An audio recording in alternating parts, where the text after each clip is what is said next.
So to introduce myself, I'm Caroline Maloney. I'm a community educator volunteer at the Alzheimer's Association in the New York City chapter. Thank you for joining our series, Ask the Expert. When a loved one has Alzheimer's, the disease happens over the course of many years, and the experience of grieving can be a long and difficult one. Because of the complexity of grief, there is neither one way to grieve, nor is there a timeline. We will discuss the different ways people grieve with the goal of providing support and comfort. So to get us started today, I wanted to start with sharing some facts on dementia and the impact on caregivers, as well as some brief information on some of the tools and support provided by the Alzheimer's Association. Then I will hand things off to our guest lecturer, Dr. Cindy Weinstein. So as the size of the US population, age 65 and older continues to grow, so too will the number and proportion of Americans with Alzheimer's or other dementias. By 2050, the number of people aged 65 and older with Alzheimer's may grow to a projected 12.7 million, barring the development of medical breakthroughs to prevent or cure Alzheimer's disease. So we know that over 11 million Americans provide unpaid care for people with Alzheimer's or other dementias. Know that these caregivers provide more than 16 billion hours, valued at over 271 billion. On the impact of Alzheimer's on families, Alzheimer's takes a devastating toll on caregivers compared with caregivers of people without dementia. Twice as many caregivers of those with dementia indicate substantial emotional, financial, and physical difficulties. With this in mind, please note the Alzheimer's Association provides care and support to those affected. Dementia care is a complex maze. Navigating this maze is difficult and often frustrating for people living with Alzheimer's or other dementia and their caregivers. At the Alzheimer's Association, we provide free care and support to those affected. Please note that our 24/7 helpline at 800-272-3900 is a free service where you can talk to a dementia expert and get confidential emotional support, local resources, crisis assistance, and information in over 200 languages. It's okay if you don't know where to start, just give us a call and we'll guide you from there. Another great way to get started is by participating in your local walk to end Alzheimer's or the longest day. These events raise important dollars to help advance Alzheimer's care, support and research, but are also a great way to connect with others impacted by this disease and make a difference in your community. We are hosting 4 walks to end Alzheimer's this fall in Brooklyn, Queens, Staten Island, and Manhattan. From here, I'm going to hand it off to today's presenter, Professor Cindy Weinstein. Thank you so much again for joining. Hi, my name is Cindy Weinstein. I'm really grateful that you are part of what I hope will be a conversation. I would like to thank Jennifer Schranz for helping to organize this and the amazing team of technology experts and volunteers comprising the New York Alzheimer's Association. So just very briefly, I'm Cindy Weinstein. I'm an English professor at Caltech. And I wrote a book that was published in 2021 called Finding the Right Words, A Story of Literature, Grief, and the Brain. You'll see I wrote it with someone. I wrote it with a doctor, Bruce Miller, who is an expert in dementia, especially frontotemporal dementia, but everything related to Alzheimer's as well. And I'll talk a little bit about how this book came into being. So I'm from your part of the world. I was born in New Jersey. That's a picture of me and my dad. I've lived in California since 1982. As I said, I'm an English professor at Caltech. I had the opportunity to study neurology for a year at UCSF in an interdisciplinary fellowship program. And I wanted to write a book about my dad, to honor my dad, who, when he was in his 50s, was diagnosed with early onset Alzheimer's. I was in my 20s. I was a graduate student at Berkeley, and wanting to complete my PhD in English. And it was a extremely difficult time, as I'm sure many of you can understand. Having the distance between California and the East Coast made the complexity of dealing with what my father was dealing with that much harder. And I knew that I wanted to honor my father, and I knew that my father would want his experience to be shared in the hopes that it would help others deal both with what he was dealing and with what our family was dealing with. So I'm not going to spend too much time on this because I know that many of you are very well educated in aspects of caregiving. And I do think, though, that Rosalind Carter, really hit the nail on the head when she described the 4 different kinds of people in the world: those who have been caregivers, those who are currently caregivers, those who will be caregivers, and those who will need caregivers. I never thought of myself as a caregiver for my father. My mother was the primary caregiver. And what I learned is that there are all different ways of being a caregiver. And that's part of the grief process, is trying to think about, did I do everything I could when this person I love so much was suffering? And if the answer is I could have done more, that's where the guilt kicks in. And I think there's an inextricable connection between grief and guilt, which I'll talk about a little bit. And I'll read passages from the book that I hope will invite a discussion that we might have about your own experiences of grief, your own experiences of guilt. So this is the Rosalind Carter Institute for Caregivers explaining sort of the different kinds of caregivers that are out there. And you can think about yourself as a caregiver if you're doing errands for a loved one, or if you're caregiving for the caregiver, you are in fact a caregiver. And that, I think, was in part my relationship to my mother, who was the primary caregiver, as I said. When my father was diagnosed, it was in the 1980s. And I should say that the language of caregiving was completely absent, completely. And if I were to think about progress that's been made since my father was sick, he was diagnosed in the 80s. He was in a nursing home. He lived with the disease for over 12 years. I think the science is moving along, but the language and sort of support structures for caregiving have moved in ways that are incredibly important. And I wish that my mother and our family had access to some of the support networks that I know are available, like this one. So I want to talk a little bit about grief. So I just, before I read a passage, I just want to say some of what I learned about grief. And I should say it took me decades to write this book, and to get to a place where I could actually look at my father's disease and my relation to it in a direct way. It was just too painful for too long to be able to do that. But one thing that was very weird is that my grief took the form of forgetting my healthy father.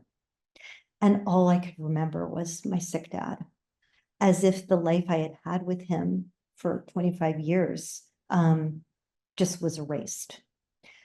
And I think that this erasure happened, and it wasn't fully erased. I kept healthy memories of my dad in a particular part of my brain, like to protect those memories. It was too painful to remember him as healthy because that made his sickness all the more overwhelming. I should also say that I think the daughter parent relationship and the grief, the form of grief that might take, is often, I would imagine, very different than if it's a spouse or if it's a grandparent. So my experience may be just radically different from yours. So for what it's worth, I just want to share my own understanding of grief. And what was very strange too is that my response to my dad's illness took a kind of mirroring form. So as I said, his forgetfulness became a form of my own forgetfulness. His spatial disorientation became my spatial disorientation. I was in Berkeley, but spatially, I had no idea where I belonged. I was lost. Um, and I'll talk a little bit more about that. So some of what I wish I knew. Um, I thought that I needed to learn some neurology in order to write the book I wanted to write about my dad. I didn't want to write the book alone. And I think because I've been at Caltech forever, I knew that as an English professor, like not everybody understands their experience through the lens of Moby Dick. That some people look at a microscope and look at brain cells. And I thought I had an intuition that learning some of the science might be helpful. And it was tremendously helpful because it took the focus off of my brain and put it onto my dad's brain where it really needed to be. And I wish I had known just how complicated grief could be, and how the duration of grief really varies, depending upon the person, depending upon the experience.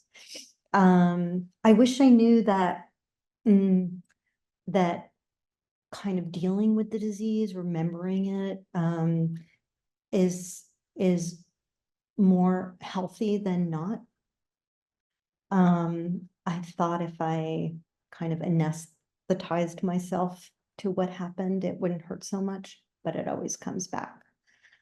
And I wish I had talked to my father about what he was going through. And I say this, my mother did not want my father to know he was sick. So this was the 80s, and every family has a different approach. My dad knew he was sick, but my mother didn't want us to give him the diagnosis once we got it. And so that created another layer, I think, of complicated grief. And I understand why my mother did what she did. She was the primary caregiver. I think and my father had said this when he was healthy, that if X happened, he didn't want to live. Well, X happened, and my mother just couldn't bear the idea that my father might, you know, take his life. And so we needed to honor my mother, and her wishes. And so we all did that. I'm one of three. But there was definite fallout from that decision. When I was sleeping in Bethesda near the National Institute of Health, uh, again, I can't see the whole thing. It was dark and I felt a presence that woke me up. Unlike my usual fraidy cat reaction to unexpected things that happen in the dark, I acted as if the whole situation was normal, and remember saying hello to my dad and taking his hand and walking him back to the bedroom. On the one hand, I am now pretty convinced that my father wasn't sure. He didn't know who I was. On the other hand, maybe he knew who I was and wanted to take me in as much as possible, kind of like building credit or memory, so it would take him longer to forget who I was. And on the one hand, I wish I had asked him why he was staring at me. Maybe he would have told me how much he missed me. Maybe he would have told me that he didn't know me, and we could have cried about that together. I don't think there is an on the other hand. I never talked to my father about his disease. My heart is broken by this non-memory. A very strange thing happened. My dad was sick, as I said, for over a decade, and I forgot he was dying. I just thought that life was going to the nursing home, taking a deep breath before I walked in, not knowing exactly what to expect. Was this the time he wasn't going to know who I was?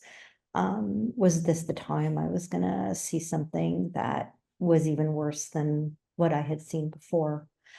Um, and because of the duration of his illness, it was the strangest thing that I forgot he was dying. And I convinced myself that this was the way it was always going to be, that this was life.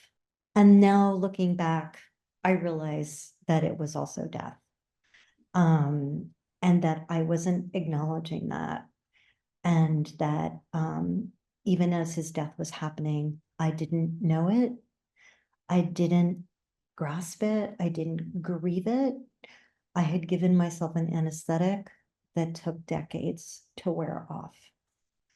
And this is just kind of a version of what my grief looked like.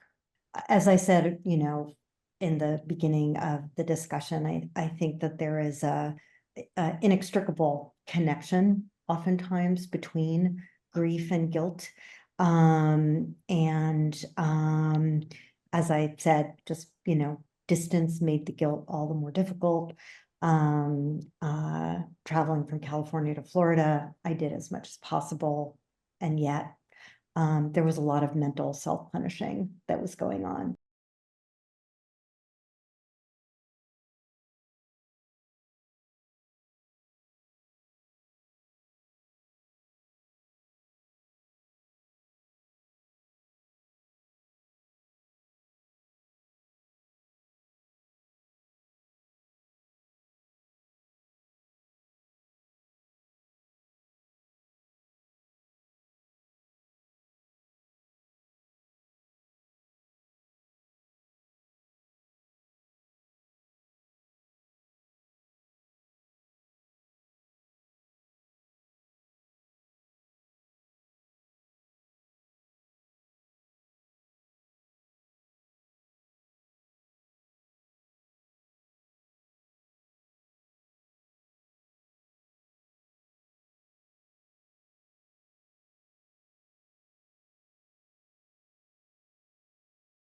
So I love this photograph of my parents. It's their honeymoon.